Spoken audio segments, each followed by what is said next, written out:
हज़रत यूसुफ अलैहिस्सलाम के ख्वाब की अनोखी ताबीर। हज़रत यूसुफ अलैहिस्सलाम को दरियाए नील में क्यों दफन किया गया? बिस्मिल्लाहिर्रहमानिर्रहीम।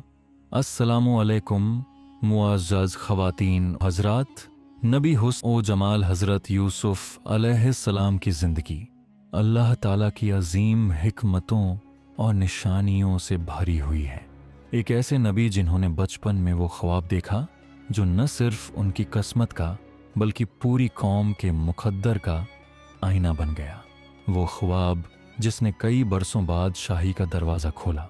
आज की इस वीडियो में आप जानेंगे कि वो ख्वाब क्या था, उसकी ताबीर कैसे पूरी हुई और किस तरह एक कुएं में फेंका गया बच्चा मिस्र का वजीर बना।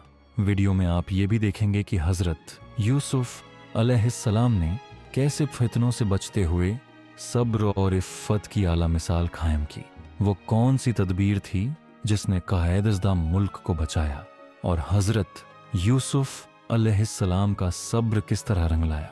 बल्कि इसी वीडियो के आखिर में आप ये भी जानेंगे कि हज़रत यूसुफ अलैहिस्सलाम को दरियाए नील में दफन करने का क्या राज था और क्यों उनकी कब्र सदियों से तारीख का एक पुरस्कार बाब बनी हुई थी।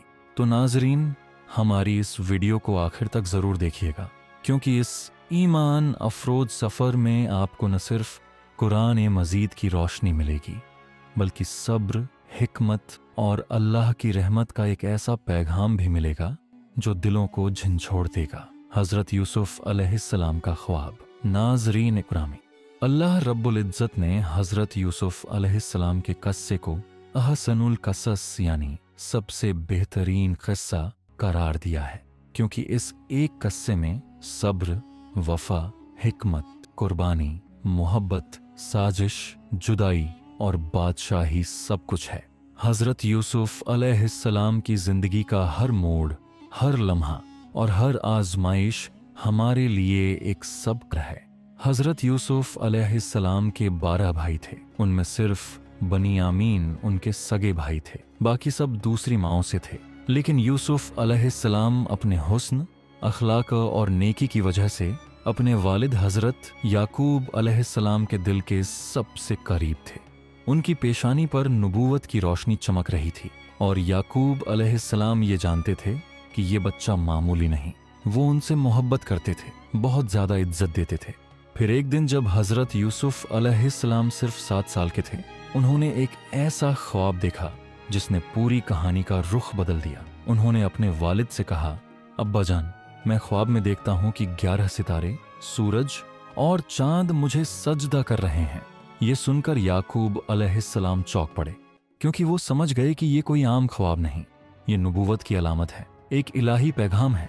उन्होंने बेटे को समझाया, बेटे, अपना ख्वाब अपने भाइयों को मत बताना, वो तुमसे हसद करेंगे और तुम्हारे खिलाफ साजिश कर सकते हैं, क्योंकि वो जानते थे जहां रोशनी हो वहां अंधेरे जरूर हमला करते हैं। चनांचे वही हुआ जिसका खदशा था।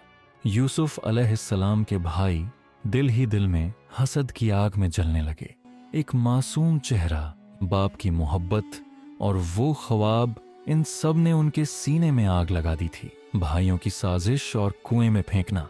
फिर एक दिन सब भाई आपस में बैठे और साजिश तैयार होने लगी।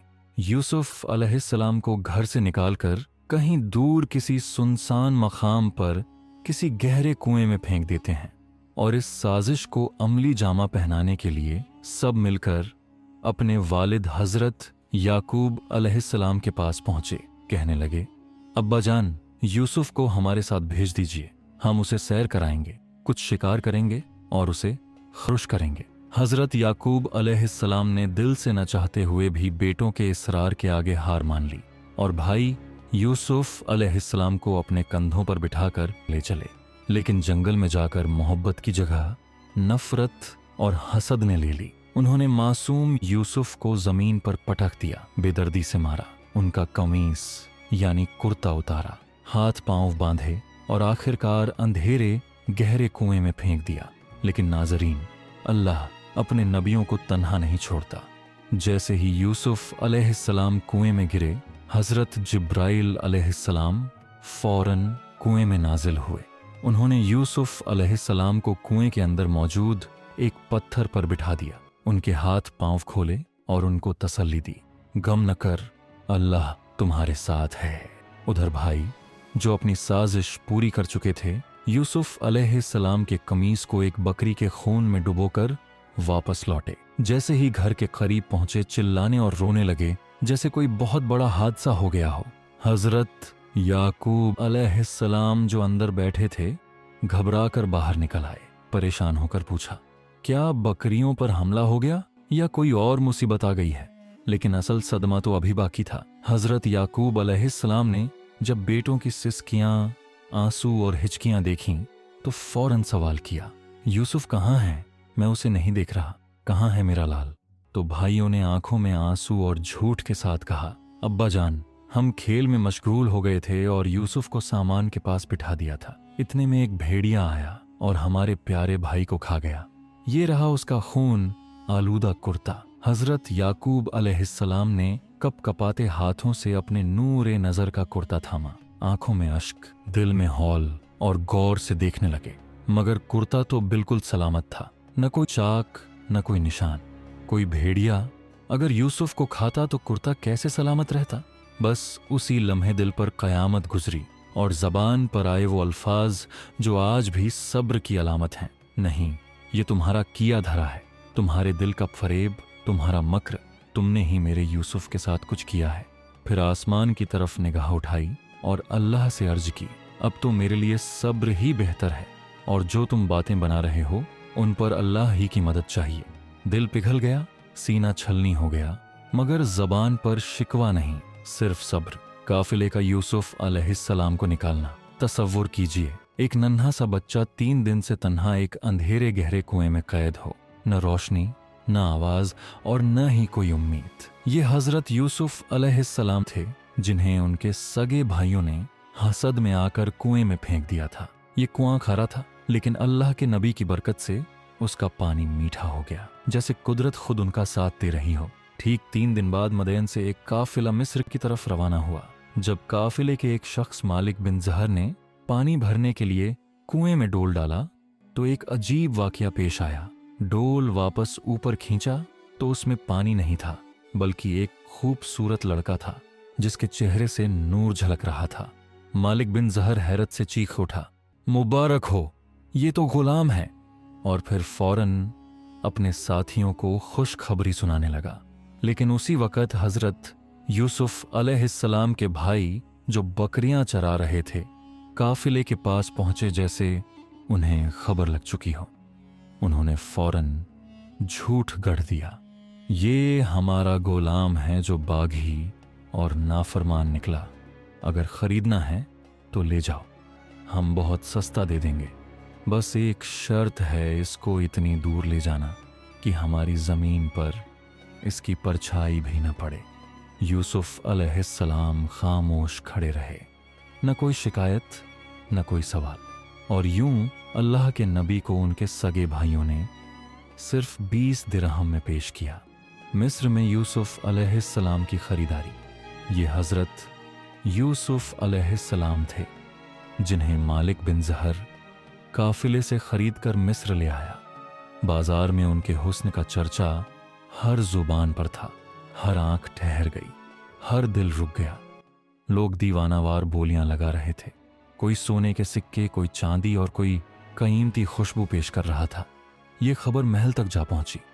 मिस्र के वज़ीर आज़म का तफीर, जिसे लोग अजीज़ मिस्र के लक़ब से जानते थे, उनके कानों में जब हजरत यूसुफ अलैहिस्सलाम के हुस्न का तज़किरा पहुंचा तो वो भी खुद बाजार आ गए। अजीज़ मिस्र ने बोली नहीं लगाई। उसने सीधा ऐलान किया, इस लड़के के वजन जितना सोना, चांदी, कस्तूरी और रेशम दरकार है, मैं देने को तैयार हूं। पूरी मार्केट हैरान रह गई, लेकिन सौदा तय हो गया। अजीज मिस्र हजरत यूसुफ अलैहिस्सलाम को घर ले गया और अपनी बीवी जुलेखा से कहा, इस लड़के का ख्याल रखना, ये खास है। शायद हमें इससे कोई फायदा पहुंचे या हम इसे अपना बेटा ही बना लें। उस वक्त हजरत यूसुफ अलैहिस्सलाम की उम्र सिर्फ 13 या 17 साल के दरमियान थी, लेकिन उनका चेहरा ऐसा था कि जुलेखा की निगाहें उस पर टिक गईं। वो उनके हुस्न की दीवानी हो गई और यूं वो कहानी शुरू हुई जिसे आज भी लोग सुनकर हैरत में पड़ जाते हैं। जुलेखा का फितना। जुलेखा ने खूब सिंगार किया, पूरे महल के दरवाजे बंद किए और हजरत यूसुफ अलैहिस्सलाम को तन्हाई में बुलाया। अब वो तन्हाई, वो मौका, वो लम्हा जिसमें कोई कमजोर दिल वाला होता तो शायद बहक जाता, लेकिन आप तो अल्लाह के नबी थे। उनकी जुबान पर सिर्फ एक जुमला आया, माज अल्लाह, मैं अल्लाह की पनाह मांग।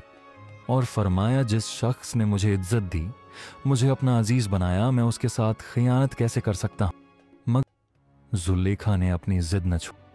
वो यूसुफ अलैहिस्सलाम की तरफ लपकी और यूसुफ बचने के लिए दौड़। पीछे से जुलेखा ने उनका कमीज पकड़ लिया जो फट गया था।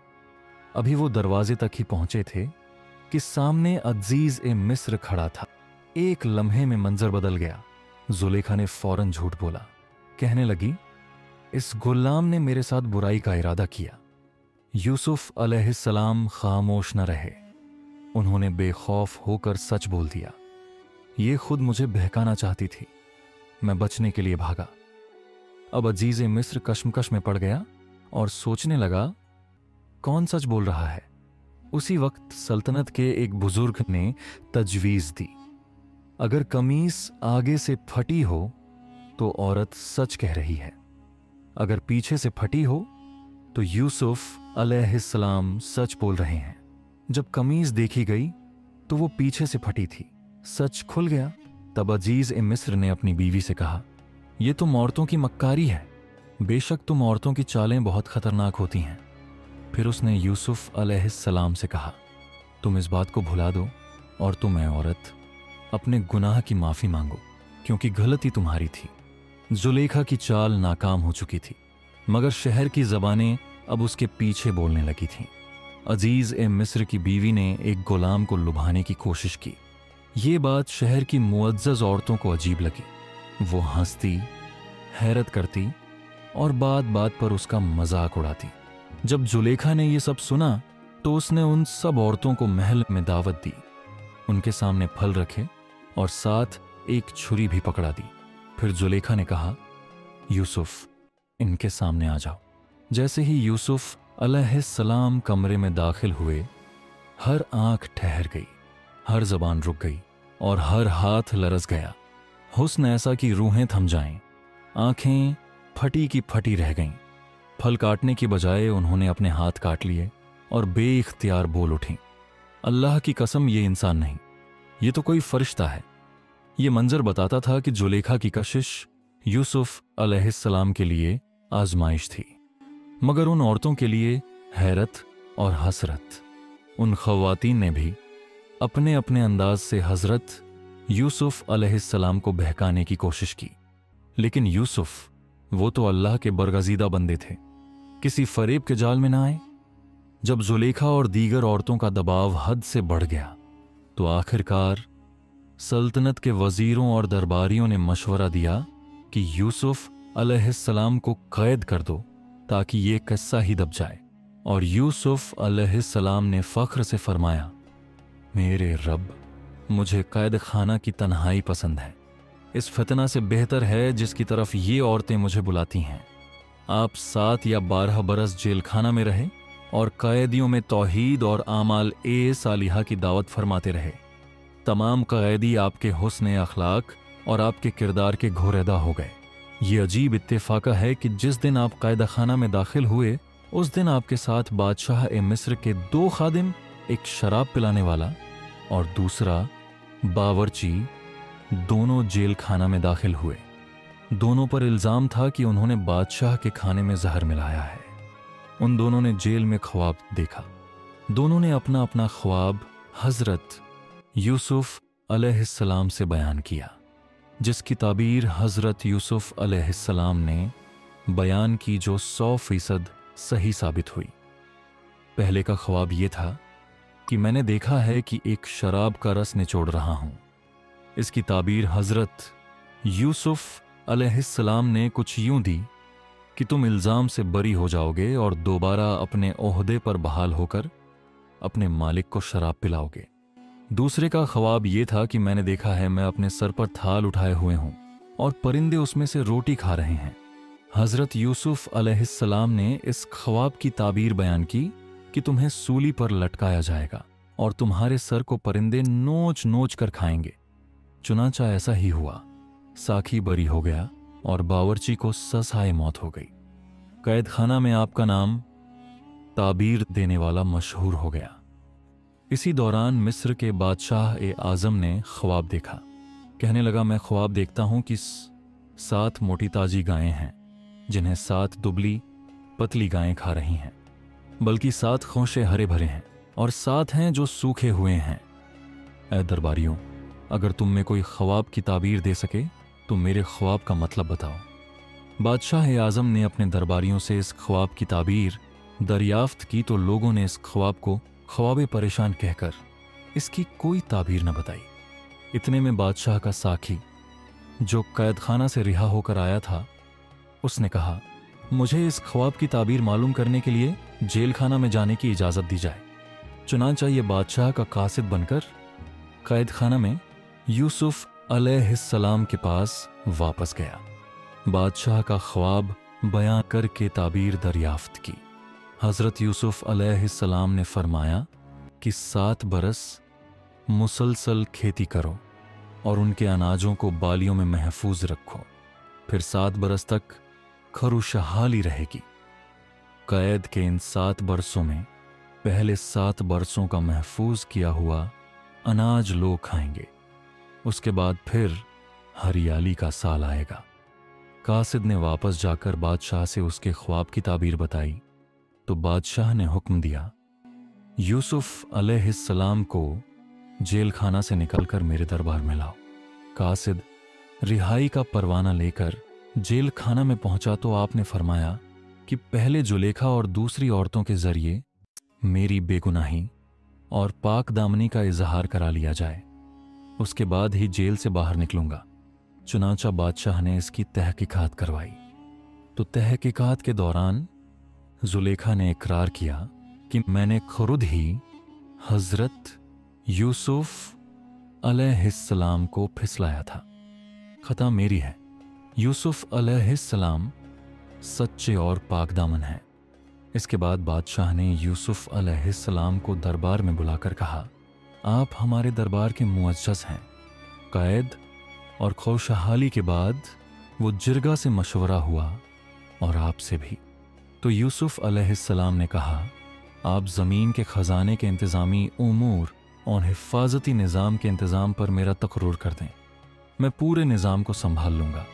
बादशाह ने ख़जाने का इंतज़ामी मामला और मुल्क के निज़ाम का पूरा शुबा आपके सुपुर्द कर दिया। इस तरह मुल्क मिस्र की हुक्मरानी का इख्तियार आपको मिल गया। इसके बाद आपने ख़जानों का निज़ाम अपने हाथ में लेकर 7 साल तक खेती की और अनाजों को बालियों में महफूज रखा, यहाँ तक कि कैद और कहत साली का जोर शुरू हो गया। अगली एपिसोड का लिंक डिस्क्रिप्शन में है, आप वहां से नेक्स्ट पार्ट देख सकते हैं।